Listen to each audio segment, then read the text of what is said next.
In this video, we're going to talk about the last piece of the puzzle. The last one, we talked about how customers don't change their behavior unless they really understand why. Remember, this is all part of a sequence of 3 laws of customer retention. The first one says customers stay to get results. Second law, customers get results when they change their behavior.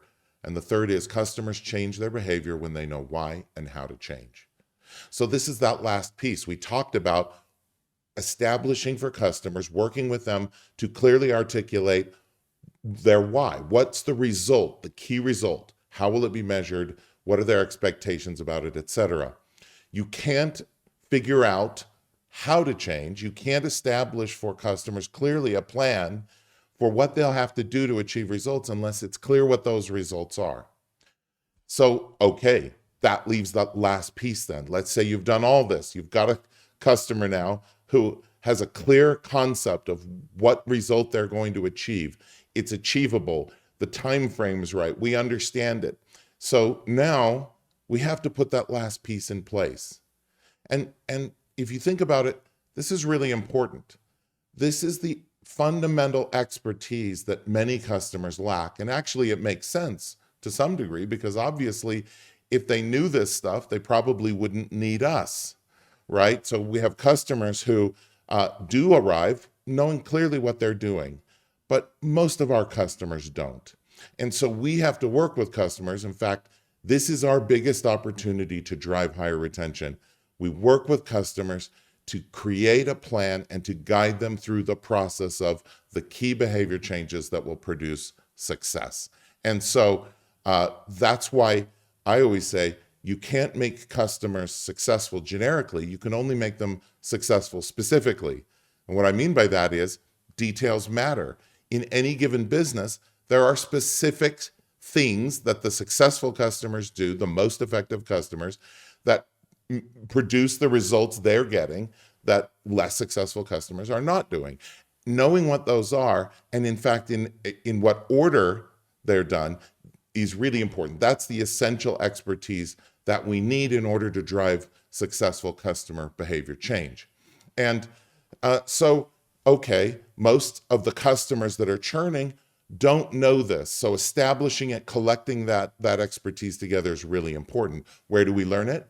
Well, one place to learn it is from our successful customers. The ones who are getting great results have obviously done what it takes, and we can go observe those customers. We can unpack what are the key elements. And of course, they do, as I said before, they do a lot of things better. So we actually have to look at it closely to see, but what are the most important things that drove their results with our solution? And even what did they do first, second, third, et cetera? What are the basic behaviors that drive first results?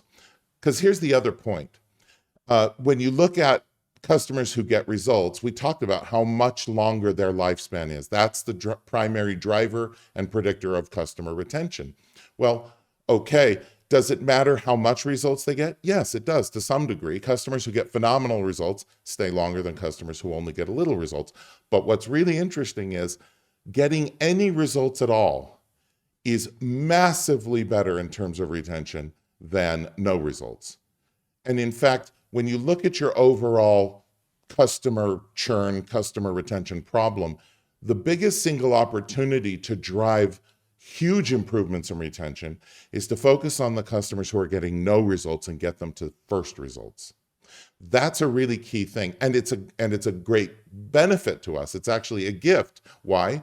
Because that means we don't have to look at once all of the behaviors associated with success.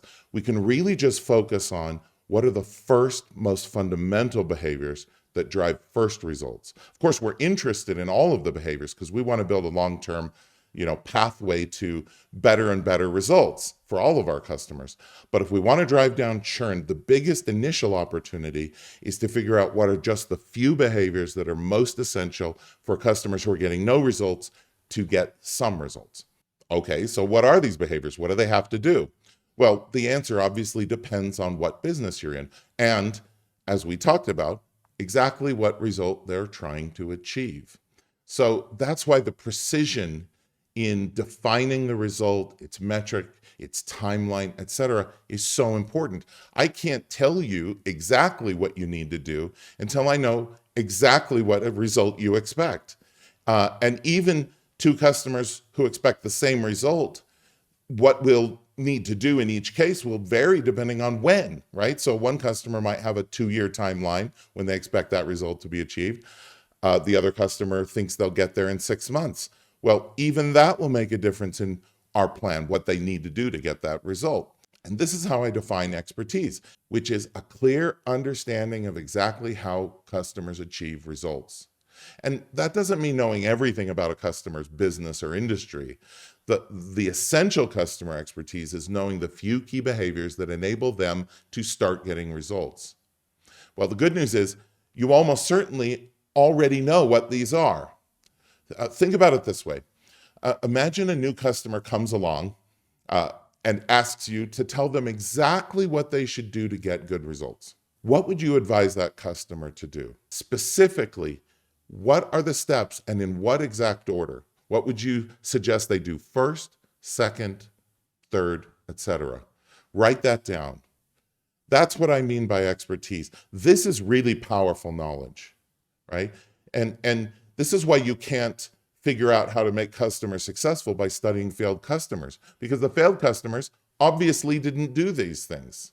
And if you want to understand what drives results, you have to look at customers who have achieved good results. So that's why the distinction between happy customers and successful customers is so important. Customers can be happy and be unsuccessful at the same time, and vice versa. So this customer expertise is the last element of the customer results strategy that I introduced in my last video. There are really 4 elements. What's the key result the client wants to achieve? How will it be measured? And what's their goal and timeline? The third element is, what is the solution they need, right? What are the technologies, products, services, whatever set of things they need in place to achieve good results? And then the fourth element is, what are the key things they'll have to do to achieve results? And those 4 things, that constitutes a clear and definitive answer as to how customers will change. Here's why: their key result and their goal. Here's what they'll need in terms of products and services, and here's what they'll have to do. Establishing that with clarity is powerful. Customer results strategy articulates for the customer why they're doing what they're doing and how they'll get there, what they need to achieve that. And it articulates for us exactly what pathway we need to take them down in order for them to get success. So that's why a customer results strategy is such a powerful thing, in spite of the fact that it's an extraordinarily simple concept. What I can tell you from experience is this practice works incredibly well, vastly better than I could have ever imagined years ago when I was struggling with customers and all their different results. And I've seen how the obstacles to customer behavior change just consistently get cleared out of the way when you knock each of these things down. I've had so many customers tell me how much they appreciate the help and the clarity that they achieve around their objectives and what they need to do. Because customers really do want to win, right? Even when they act like they know what they're doing, they're more open to your expertise than you probably think they'll be. And, well, does it work every time? Obviously not. There are reasons customers churn that we have no influence over. For instance, customers go out of business or they stop doing the thing our product supports.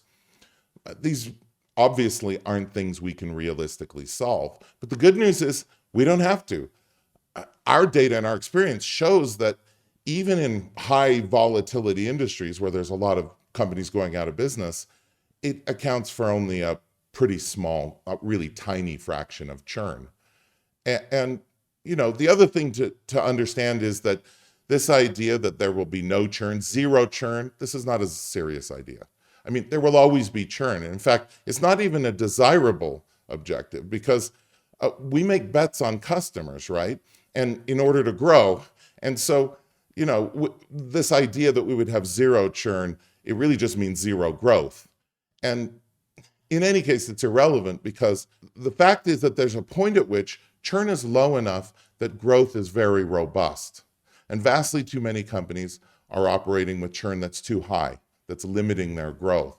But if you can bring churn under control, bring it under that threshold, then growth can really continue and even take off. And the customer results strategy gives you that kind of leverage over the primary drivers of churn and retention so that you really can bring it under control and take churn and retention off the table as growth factors. That's why this customer results strategy, I think, is just such a powerful methodology. And applying this methodology has helped me solve a whole bunch of other problems. For instance, how do I know a customer's in trouble even before they do? How can I predict customers will get in trouble with enough advance notice so that we can do something about it before it's too late? Another example is, how do I get a customer who's kind of stalled and not making progress back on track and build momentum? And there are a lot of other implications as well. But all of this is based on the three fundamental laws of customer retention. Customers stay to get results. They get results because they change their behavior, and they change their behavior because they know why and how to change. And the customer results strategy is just a simple playbook for putting those laws into practice to drive behavior change, results, and retention for your customers.